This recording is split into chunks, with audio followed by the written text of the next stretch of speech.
I, F35, and my fiancé, Todd, M41, met over a decade ago, and we have a mutual friend group. We started dating last year and got engaged last month. Generally speaking, he treats me like a queen. He spoils me a lot, and I appreciate it always. He's usually respectful and kind, communicative, and patient with me. This started to change, and I want to say it started to change once the ring was accepted. I need to be clear, I don't much care to get married. I am perfectly fine with not. My parents aren't married, but they have been in love and together for over 40 years. My siblings are all but one unmarried, but in seemingly happy relationships, each at least for 5 years. But Todd is Christian and is of the mind that two people eventually need to get married to be happy. We talked about it at length both before we were a couple and after we started dating. I was clear that I don't want or need a ring, but if it's important to a partner I come to love, then whatever. I will do a small wedding. He was overjoyed when he proposed, and I said yes in front of pretty much everyone in our little world, but later said that I didn't seem excited enough, and it felt like I didn't want to marry him. I said I love him, and if he wants a marriage then sure, but to say I want to marry? I mean, I know he wants to, and if that's what he wants, and since it doesn't matter to me either way, the math was easy. Let's get married. I said it sort of jokingly to lighten the mood, but he didn't like that at all, and nearly every other day he would find a way to ask me if I really wanted to marry him, or he would simply that he feels like I don't. I suggested couples therapy as it seems to really be on his mind and troubling him, and he said he's done therapy before and doesn't need to do it again.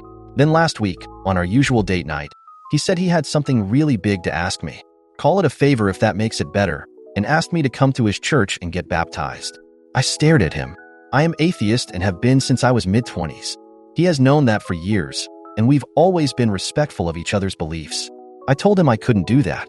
Baptism is supposed to be sacred and with a true heart for that faith, and I simply would be a liar if I said I wanted to live for his God because I frankly don't.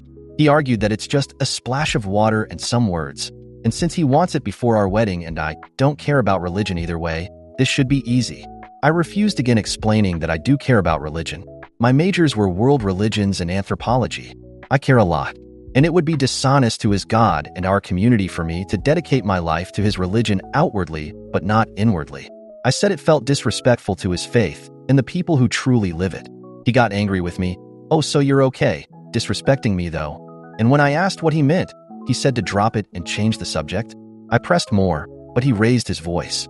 I said drop it, loud enough for others to turn and look at us. He'd been robotic around me since.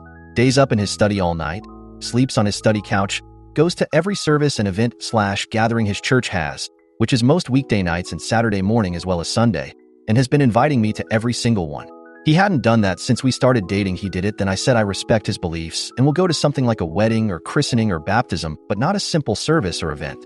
When he asked me just a few minutes ago tonight, I reminded him of the above and he just dropped into our couch and sobbed, and when I went over to comfort and talk to him, he pushed me away and left muttering something about running late for service. His sister, Esther, texted me to ask what happened and I gave a brief summary, and she texted back that I am being a jerk and one service isn't going to make me burst into flames, and it's important to Todd. So am I being a bonehead? Am I crazy to think that this pressure is a deal breaker? I do love him, but this version of him is not only a stranger to me but a weight on me. But aren't people supposed to work through that hard shit to get on in a relationship? Edit to update. He texted me a few minutes ago saying when he gets home he wants to have a serious talk. I explained that my best friend is over so it will have to wait, and he replied, no, tell her to leave. Give her my love, but this is serious. I talked with my bestie Bessie, F35, and read some of the comments here and told him no indeed. He can go home to his parents, and he is welcome to come in and pack a bag and leave because Bess is here for me right now, and I need her here for me right now. He hasn't responded. Edit to respond to things that have come up a lot either in messages or comments. He has never raised a hand to me. He would never, and if it's not for the reason I used to think, that he's not a dick, it would at least be because I am a military brat. Both parents. So not only am I trained to defend myself well, but my parents a him would not take kindly. A lot of people brought up kids. I can't get pregnant. I did want kids and then this happened. So now I am okay with the idea of not having any. He said he was okay with that too, and we talked about just being dog rescue people. My family likes him. My father, a pastor, loves the guy. But no, I haven't told him about this yet.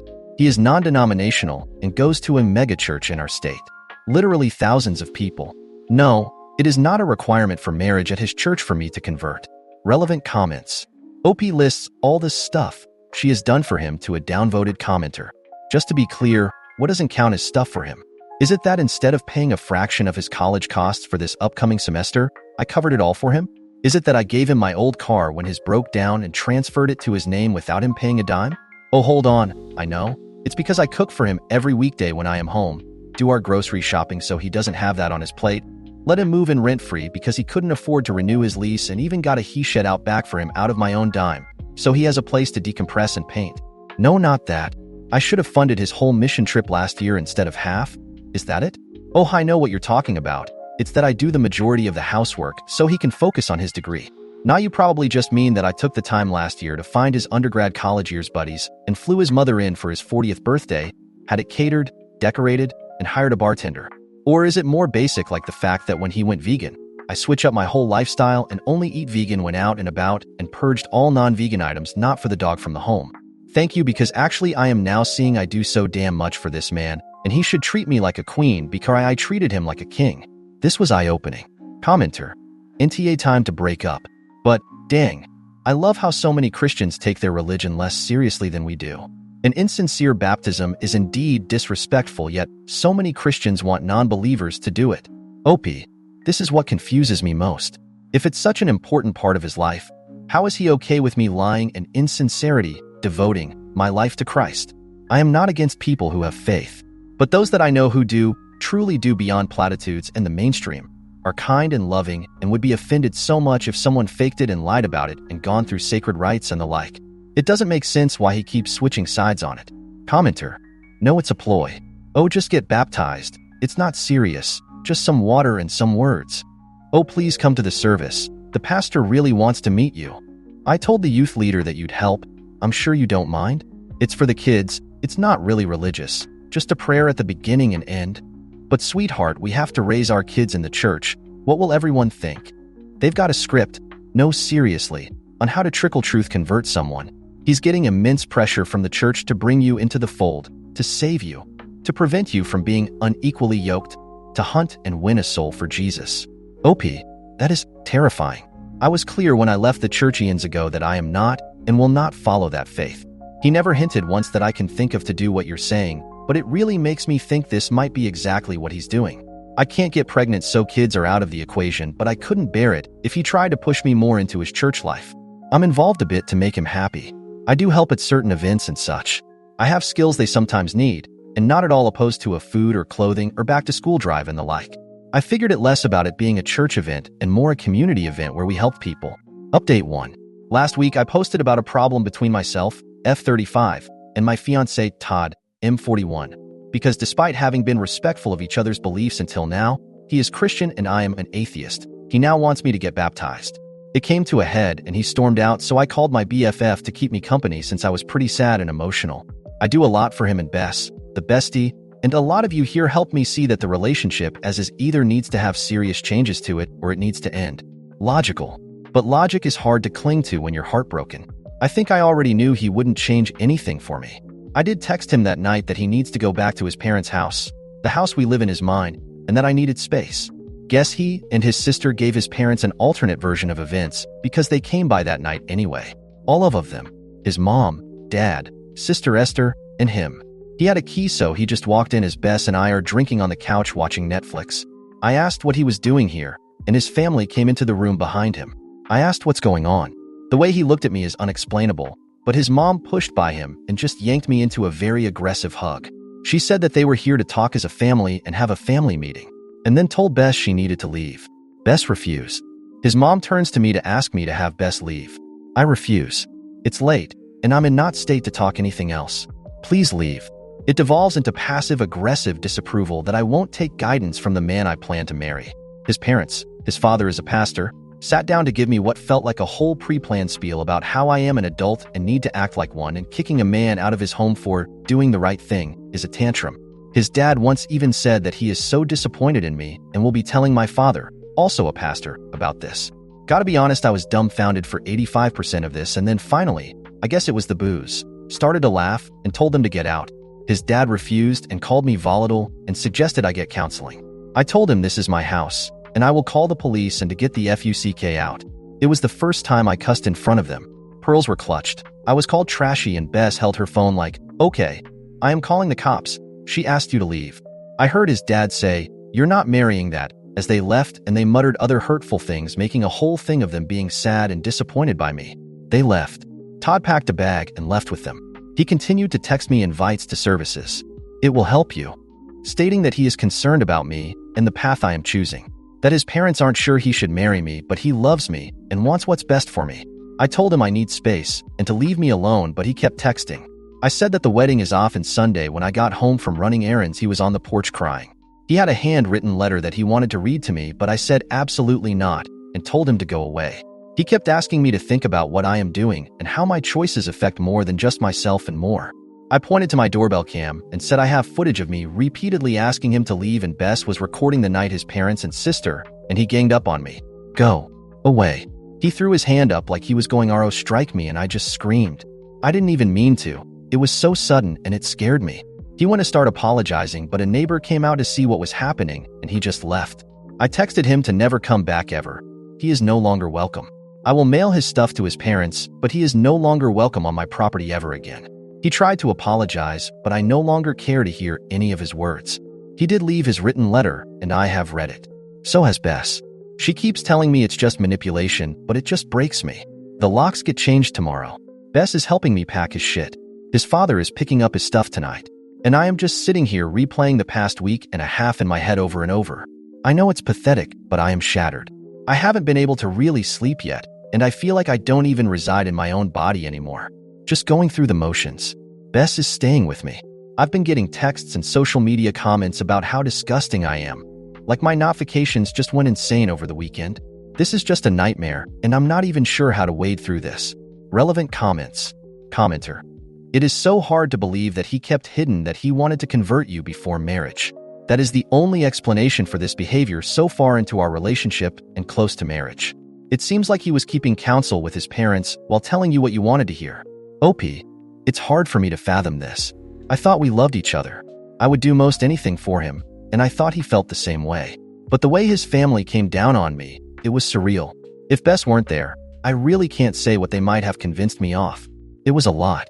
They were all basically echoing the same sentiments and making it out that I was deranged and stupid and more. I didn't let them see my tears, but it was a devastating tirade of attacks, and I was so tired and so in my feelings that it was all too much.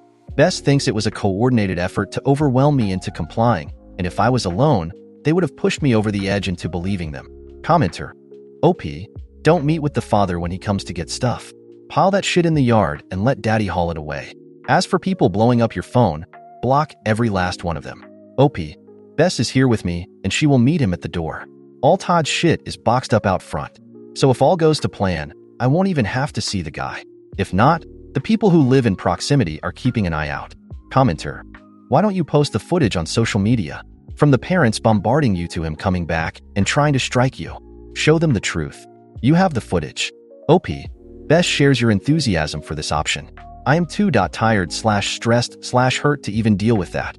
I want to speak with my parents first, make a plan, really be able to make the steps forward that I need. I am so empty but angry, but sad, but 1,000 other things. I'm just not in a state I trust my own judgment right now.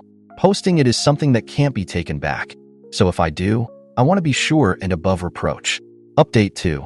I don't know how to do trigger warnings, only that they are important when writing posts. So I wanted to add this up here. Physical violence happened. I want to start with I am mostly okay now. I am safely at Bess's being fussed over by her hinness and finally have been able to sleep and eat somewhat normally. Todd's father was on my doorstep again not long after my last post. Bess told him through the door that everything he needed was right there and to grab it and leave. He got mad, demanding I come out to speak with him, calling me a cowardly and sick woman and other insults. Bess just said he can save it for the camera because I am not there. I was. And he just loaded his car, said he would pray for me, and left. We thought that to be it, but then a couple knocked on the door. I don't know them personally, but I do recognize them as from Todd's church, so I kindly explained that we've broken up and to reach out to their pastor to find him. They then told they are here for me and asked to be invited in. I said no. The guy asked me to please not be inhospitable, exact word, TF, and I said that this will be the last time. I politely asked them to leave. So they left. I ordered no trespassing signs online, but the next day, a different couple from the church pulled the same stunt, except this time the guy was aggressive. He used my birth name. I changed it legally 4 years ago. and argued with me through the door cam, and his wife kept trying to beg me to keep the peace and come out to talk. I refused. A week after that, Todd was back, but my dad was over. He had heard about this situation and oddly enough was trying to convince me to come stay back home for a bit. When Todd was outside, Dad stepped out. Dad's retired military and very tall and ordered Todd to leave. That's when Dad asked again for me to come home, so I compromised that I would go to Bess's. While I was away, Dad would check on the house and take in packages and put the no trespassing signs up. He also added cameras and came over to Bess's to make sure I had the app synced. After a few days, I don't know how to explain it, but I just felt cooped up. So Bess and I went with a mutual male friend, Sammy, 35, for drinks. Todd was there. He walked in about an hour after me and Bess. Sam spotted him first and got up, blocking our booth from him. He saw us and went to the other side of the bar and just sat a while. Sam and Bess asked me if I wanted to leave, and I did, so we went next door. Todd showed up soon after. We moved to the pub next door and same. It happened 4 separate times, and Bess recorded it each time. Sam drove us around a bit, and we needed up at a different bar miles away, and Sam asked me if I had checked my stuff. We went through my purse and found nothing, but I remember that my location was on an app, one shared with friends' S&D family. I removed Todd from it and texted a few others to say I was turning my location off and did. I checked my cameras, and sure enough, Todd was parked on the street right in front of my house. He stayed there for over an hour. Sam convinced me to call the police. I could see they talked with him, but it didn't pick up audio that far out. Todd left without incident. I made a full report with recordings the next day. I was told that he did nothing illegal, and he's allowed to exist in public spaces, and that night he was on the street, not my property, so he's off the hook there too. He never approached me. He never spoke to me. He did nothing wrong. So they can make the report, but no charges are available to me. The cop who told me all this was very condescending, and he seemed to just want to be done with me, so I left. About a week later, I had recordings of him coming to the same parking spot in front of my house 4 times and just sitting there. Then, that Friday, he showed up at the bar Sam works at. Sam had him tossed out, but he refused, and so Sam had him legally trespassed. But when the cops came around, Todd argued that Sam is a bigot, and he is targeting him for his faith, and he is friends with my wife, who is atheist. He got a warning but left on his own. I've been with Bess the whole time, but now I think I have to tell my dad as he's still showing up at my house. Bess is helping me find a lawyer to help since the police haven't been taking me seriously. This is just so fucking insane. It doesn't even make sense. Sam put no trespassing and no soliciting signs on my property, and I am digging into my savings to get a fence up. I can't believe this is my life right now. Edit. So sorry. I put up the trigger warning but edited out the violence, I think subconsciously, because I didn't want to upset anyone. When Todd came around one time, a neighbor of mine who knows what's been happening went up and told him I don't want him there and asked him to leave, and Todd shoved her down to the ground and raised a fist like he would strike her, but then drove off. I have the footage and sent it to her in case she wants to press charges. Relevant comments. Opie might be in danger if she stays in the area. Opie. It's why I tried to go to the police, but they aren't doing anything. The best I can do right now is not be in the predictable spaces I used to go to and try to prepare to move. Does the police have the footage from Opie? Opie. The police have everything. I have an ongoing email thread with the SGT complete with links and folders and all the footage and photos I have. They haven't done anything and say that if my neighbor presses charges, they have the footage on file. Commenter. What country/state are you located? That could have a lot to do with stalking laws that vary from place to place. If you're in a place that has good stalking laws, take your evidence to the Women's Advocate for Domestic Violence. OP. I am in a southern state of the USA. I am learning from talking with people that it's not uncommon that police aren't all that helpful in cases like this.